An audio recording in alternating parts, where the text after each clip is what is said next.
Hello student, आज की classes में आपका स्वागत है। मैं राकेश सर आ गया हूं एक नई वीडियो के साथ।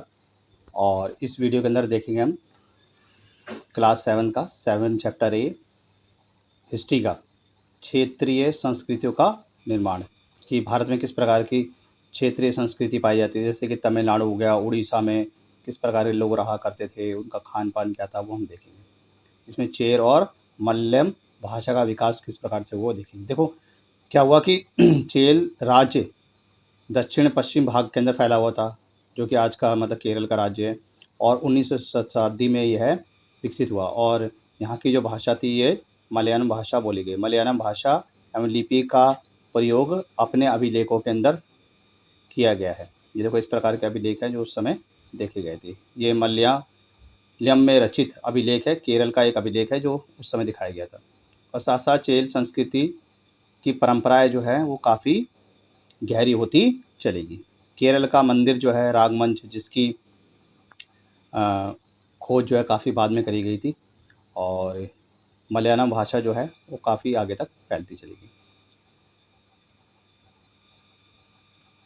आगे बढ़ते हैं।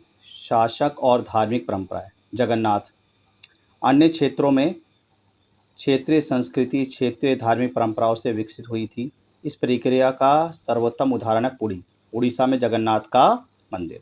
जगन्नाथ का जो शब्दार्थ अर्थ होता है दुनिया का मालिक, जो विष्णु का पर्यवाची है। आज तक जगन्नाथ की काष्ठ प्रतिमा स्थानीय जनजातीय लोगों द्वारा बनाई जाती थी। इससे यह तात्पर्य निकलता है कि जगन्नाथ मूलतः एक स्थानीय देवता थे, जिन्हें आगे चलकर विष्णु का रूप माना गया। 12वीं शताब्दी में गंग वंश के एक अत्यधिक प्रतापी राजा अनंत वर्मन ने पुरी में पुरुषोत्तम जगन्नाथ के लिए एक मंदिर बनवाने का निश्चय किया। इसके बाद 1230 में राजा अनंगमभक्तित्व ने एक राज पुरुषोत्तम जगन्नाथ की को आरोपित करा और स्वयं को जगन्नाथ का प्रतिनिधित्व घोषित कर दिया। देखो ये क्षेत्रीय संस्कृति का निर्माण है। ये यहाँ पर भगवान जगन्नाथ दिखा रखे हैं, बीच में उनकी बहन सुभद्रा, और जो लेफ्ट साइड के अंदर है वो है भगवान, ठीक है, बलराम जी हैं। तो ये प्रतिमा दिखाई रखी है पुरी। और आजकल आपको देखा जगन्नाथ में चल रहा है रथ यात्रा, ठीक है। तो ये सब देखने को मिलती है। जैसे जैसे मंदिरों का तीर्थस्थल यानी कि बढ़ता चला गया, सामाजिक परंपराएं बढ़ती चलेगी। उड़ीसा को मुगलों ने जीता, उसके बाद मराठे, ईस्ट इंडिया कंपनी, तो बहुतों ने देखा और जीता भी। ये देखो ये जगन्नाथ का मंदिर है, पुरी उड़ीसा के अंदर पड़ता है। तो आपसे एमसीक्यू के अंदर क्वेश्चन पूछेगा कि पुरी कहाँ पर है, तो आप बताओगे कहाँ पर, उड़ीसा, ठीक है।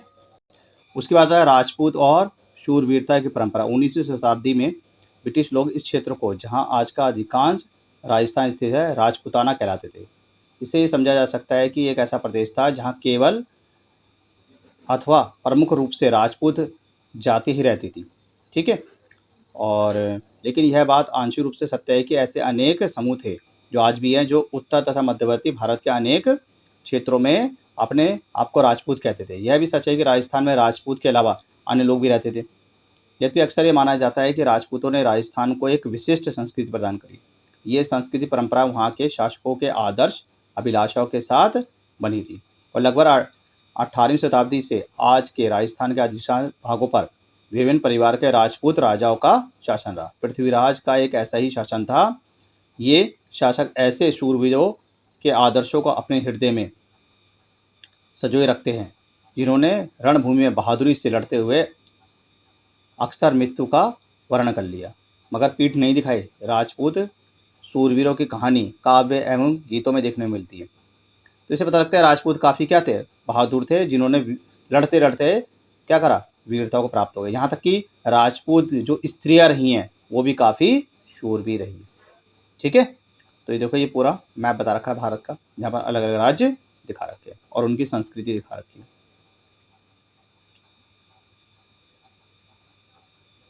और यानी ये पता लगता है कि उनकी महिला भी काफ़ी क्या रही हैं, बहादुर रही हैं। अब आता क्षेत्रीय सीमांताओं से परे।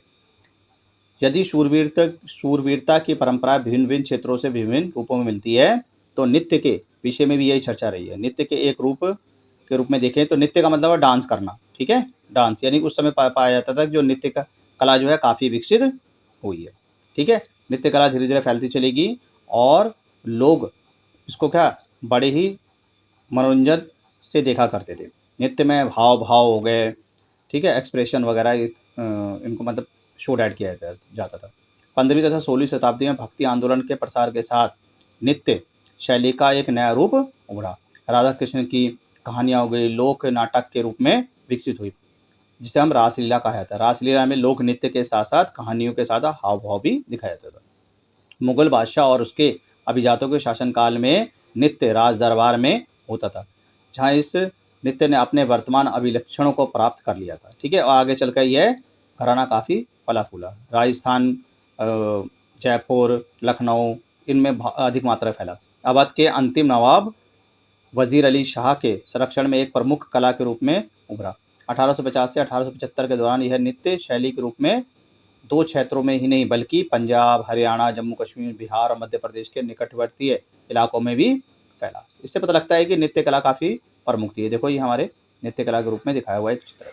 ठीक है, तो नृत्य कला का दूर दूर तक फैलती चलेगी। ये देखो ये नृत्य करते हुए दिखा रखे हैं, तो इस तरीके से। तो आपसे पूछेगा नृत्यकरण में, देखो आपसे पूछेगा भरतनाट्यम तमिलनाडु में होता है, कथकली केरल के अंदर, उड़ीसी उड़ीसा के अंदर, कुचिपुड़ी आंध्र प्रदेश में और मणिपुरी मणिपुर के अंदर। ठीक है, ये एक क्वेश्चन आपसे आएगा, वो मैचिंग के अंदर दे देगा। और जो बच्चे एसएससी की तैयारी कर रहे हैं, कंपटीशन एग्जाम की तैयारी कर रहे हैं, उनमें भी ये क्वेश्चन दे देता है। ठीक है, तो ध्यान रख लो भरतनाट्यम कहाँ पर होता है, तमिलनाडु में, कथकली केरल में, उड़ीसी उड़ीसा के अंदर, कुचिपुड़ी आंध्र प्रदेश में और मणिपुरी मणिपुर के अंदर। ठीक है, तो ये क्या थी कला जो विकसित हुई। उसके बाद चित्रकला। चित्रकला भी धीरे धीरे क्या अधिक मात्रा में उभरती चलेगी। छोटे आकार की चित्रकला शुरू में विकसित हुई, जिन्हें आमतौर पर जल रंगों से कपड़े या कागज़ पर चिन्हित किया जाता था। और लघु चित्रकला ताल पत्रों तथा लकड़ी की पर उभर कर लाई जाती थी। इससे पता लगता है चित्रकला उस समय काफ़ी क्या थे, अनोखी थी। मुगल बादशाह अकबर, जहांगीर और शाहजहां ने कुशल चित्रकारों को काफ़ी संरक्षण प्रदान करा था, जिन्होंने अपनी चित्रकला के जरिए क्या करा, चटक रंगों का प्रयोग करा था। उनके दरबार के बीच में दरबार के दृश्य हो गए, लड़ाई शिकार के दृश्य, सामाजिक जीवन के विभिन्न पहलुओं को चित्रों के द्वारा उभारा गया।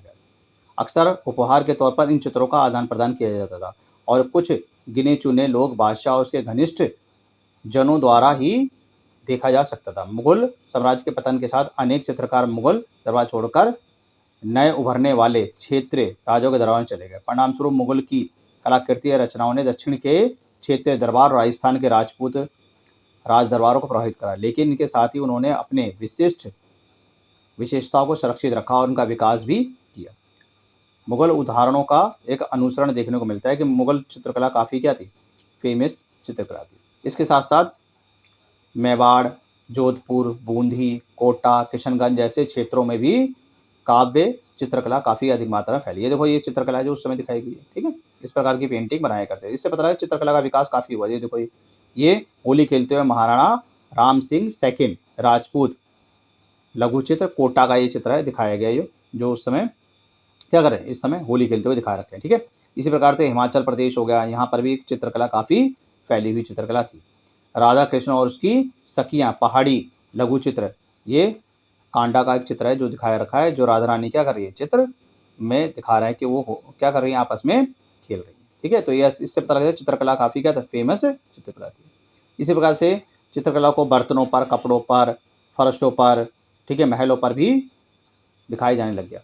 अब आता है भाषा का विकास। ठीक है, अक्सर ये पाया गया है कि भाषा अलग अलग प्रकार से बोली जाती है। माना जाता है बंगाल में लोग अक्सर बंगाली बोलते हैं, किंतु यह दिलचस्प बात है कि आज बंगाली संस्कृति से निकली वाली हुई भाषा मानी जाती है। ठीक है, यानी ये कहा जाता है संस्कृति से अधिक मात्रा में सारी भाषाएं निकली गई। सबसे पहले बंगाली रामायण के ताल चित्र की पांडुलिपि का एक चित्र है, ये देखो ये बता रखा है। ठीक है, इससे पता लग रहा है कि सारी भाषाएं जो है वह संस्कृत से ही निकली है और धीरे धीरे करके क्या है, विकसित होती चलेगी, अन्य भाषाओं के अंदर विकसित होगी। ठीक है, और साहित्य कला भी, लोक कला भी विकसित होती चलेगी। ठीक है, तो ये बच्चे सभी इसको देख लें अच्छी तरीके से। अब आता पीर और मंदिर। 16वीं शताब्दी के लोगों ने बड़ी संख्या में पश्चिम बंगाल के कम उपजाऊ वाले क्षेत्रों को छोड़कर दक्षिण पूर्व बंगाल के जंगली तथा दलदलीय इलाकों में प्रवेश करा। जैसे जैसे पूर्व की ओर बढ़ते गए, जंगलों को साफ करके भूमि में धान की खेती अधिक मात्रा में हुई। और स्थानीय मछुआरे तथा स्थानांतरित खेती करने वाले लोग जो अक्सर जनजाति थे, किसानों के नए समुदाय में मिल गए और इन्हीं दिनों बंगाल पर मुगलों का नियंत्रण हो गया स्थापित हो, जिन्होंने पूर्व डेल्टा प्रदेश के पूर्व यानी केंद्रीय भाग में स्थित ढाका प्रदेश में अपनी राजधानी स्थापित करी। अधिकारी और कर्मचारी लोग भूमि प्राप्त करके अक्सर इन पर मस्जिदें बना लेते थे और इन इलाकों के धार्मिक स्थानांतरण के केंद्र के रूप में काम आते थे। प्रारंभ में बाहर से आकर यहाँ पर बसने वाले लोग अस्थिर परिस्थितियों में रहने के लिए कुछ व्यवस्था तथा आश्वासन चाहते थे। ये सुख सुविधा तथा आश्वासन उन्हें समुदाय के नेताओं ने प्रदान करी। ये नेता शिक्षित और निर्णायक की भूमिका अदा किया करते थे। कभी कभी ऐसा भी कहा जाता है कि इन नेताओं के पास अलौकिक शक्ति थी। स्नेह और आदर से लोग इन्हें पीर कहते थे। इन पीर श्रेणी में संत या सूफी और अन्य धार्मिक महानुभव, साहसी, उपनिवेशी, ठीक है, सैनिक एवं योद्धा, हिंदू देवी देवताओं, यहाँ तक कि जीव आत्मा भी सम्मिलित थी। पीरों की पूजा पद्धति बहुत ही लोकप्रिय थी और इनके मज़ारे बंगाल में सर्वाधिक पाई जाती है। बंगाल में 15वीं शताब्दी के बाद पहले वर्षों में मंदिरों का दौर था और 19वीं शताब्दी में आकर समाप्त हो गया। देखा जाता है कि मंदिरों और धार्मिक भवनों अक्सर उन व्यक्तियों या समूह द्वारा बनाए जाते थे जो शक्तिशाली होते थे। इसके माध्यम से अपनी शक्ति तथा भक्ति भाव का प्रदर्शन किया करते थे। बंगाल में साधारण ईंटों और मिट्टी गारे से बने मंदिर निम्न सामाजिक समूह जैसे कालू, तेली, कसारी, घाटा धातु के कारीगर आदि के समर्थों से बनी थी। यूरोप के व्यापारी कंपनी के आने और जाने से नए आर्थिक अवसर पैदा हुए और इन सामाजिक समूह से संबंधित अनेक परिवारों ने इन अवसरों का लाभ उठाया। जैसे जैसे समाज की सामाजिक एवं आर्थिक स्थिति सुधार हुई, उन्होंने इस स्मारक के निर्माण के माध्यम से अपनी प्रतिष्ठा की घोषणा करी। जब स्थानीय देवी देवता जो पहले गांव में क्या थे, छान छप्पर वाली झोपड़ियों में, ये देखो इस प्रकार की संस्कृति पाई जा रही है, देख रहे में पूजे जाते थे, को ब्राह्मणों द्वारा प्रदान किए गए और इनकी प्रतिमा मंदिरों में स्थापित कर दी गई। देखो ये इस प्रकार की ये गोपियों के साथ कृष्ण श्यामापुर मंदिर में पक्की ईंटों से बनी हुई विष्णुपुर मूर्ति है। ठीक है, ये दिखा रखी है इस समय। तो इससे पता लगा देखो कैसी ये क्षेत्रीय संस्कृति है। पहले देखो यहाँ पर इन झोपड़ियों के अंदर देवी देवता को रखा जाता था, बाद में मंदिरों का निर्माण कर दिया गया। ठीक है, तो इन मंदिरों में क्या था, देवी देवताओं की मूर्तियों को रखा जाता था। तो उस समय ये क्या था, एक अद्भुत क्या था नज़ारा था जो देखने को मिलता है। यानी पता लगता है कि पहले जो स्थानीय लोग हुआ करते थे वो क्या करते थे, देवी देवताओं की पूजा के लिए क्या करते थे, छोटी छोटी झोपड़ी बना लेते थे और उन झोपड़ियों के अंदर क्या करते थे, भगवान की प्रतिमा को स्थापित किया करते थे। तो देखने से पता लगता है कि बाद में क्या हुआ कि बड़े बड़े मंदिर बने और उन प्रतिमाओं को उन मंदिरों के अंदर स्थापित कर दिया गया। अब आता है भोजन संबंधित आदतें आमतौर पर स्थानीय रूप से उपलब्ध खाद्य पदार्थ पर निर्भर किया करती है। बंगाल एक नदीय मैदान है जहाँ मछली और धान की उपज अधिक मात्रा में होती है। तो स्वाभाविक है कि यहाँ के लोग मछली, यहाँ का क्या प्रमुख धंधा रहा है। बंगाली साहित्य में मछली का स्थान का उल्लेख है, जिसमें सबसे ज़्यादा मात्रा में मंदिरों और बौद्ध विहारों की दीवारों जो मिट्टी की पट्टिकाएँ होती थी उन पर भी मछलियों की छाप देखने को मिलती है। ब्राह्मणों को भोजन आरोपित की अनुमति नहीं थी, लेकिन स्थानीय आहार में मछली को देखने मिलता है कि वहाँ के स्थानीय लोग मछली खाया करते हैं। ब्राह्मण धर्म के विशेषज्ञों ने बंगाली ब्राह्मणों के लिए इस क्षेत्र के अंदर काफ़ी रचना करी। यानी यहाँ के जो ब्राह्मण हुआ करते थे उन्होंने क्या करा था, इस क्षेत्र की रचना करी है और उन्होंने बताया कि इस क्षेत्र में मछली पालन अधिक मात्रा के अंदर होता था। ये देखो एक घरेलू उपयोग के लिए मछली तैयार करते हुए, ठीक है, वैष्णो लक्ष्मी मंदिर से पक्की मिट्टी का एक फलक यानी कि आराम बाग के अंदर पाया गया है। देखो इस प्रकार की। तो इससे पता लगता है कि यहाँ के लोग जो हैं वो मछली को पालना और मछली का क्या व्यवसाय अधिक मात्रा के अंदर किया करते थे। ठीक है, और जो बंगाल में रचित 13वीं शताब्दी में एक संस्कृत ग्रंथ है, स्थानीय ब्राह्मणों को कुछ खास किस्म की मछली खाने की अनुमति देता है। तो ये मतलब उस समय दिखा रखा है कि ब्राह्मण लोग जो है किस प्रकार से कार्य किया करते थे। कुछ ब्राह्मण लोग जो हैं वो क्या करते थे अपनी रचनाओं के अंदर उन्होंने इन सब चीज़ों के बारे में बताया। ठीक है, तो बच्चों ये आपका ये चैप्टर एक तरीके से ख़त्म हो गया है और इसके सारे मैचिंग कर लेना। और ये चैप्टर बहुत ही इंपॉर्टेंट है और इसमें से कई सारे क्वेश्चन आपके एग्जाम के अंदर आ जाएंगे। ठीक है, आई होप आपको वीडियो पसंद आएगी। बहुत दिनों बाद वीडियो आई है एक्चुअली कुछ हेल्थ प्रॉब्लम थी, तो इस वजह से मैं वीडियो नहीं बना पाया हूँ। जल्द ही आपको बाकी वीडियो भी मिल जाएंगी, ठीक है। तो इस वीडियो के अंदर इतना ही, मिलते हैं एक नेक्स्ट वीडियो में, ठीक है। Bye bye.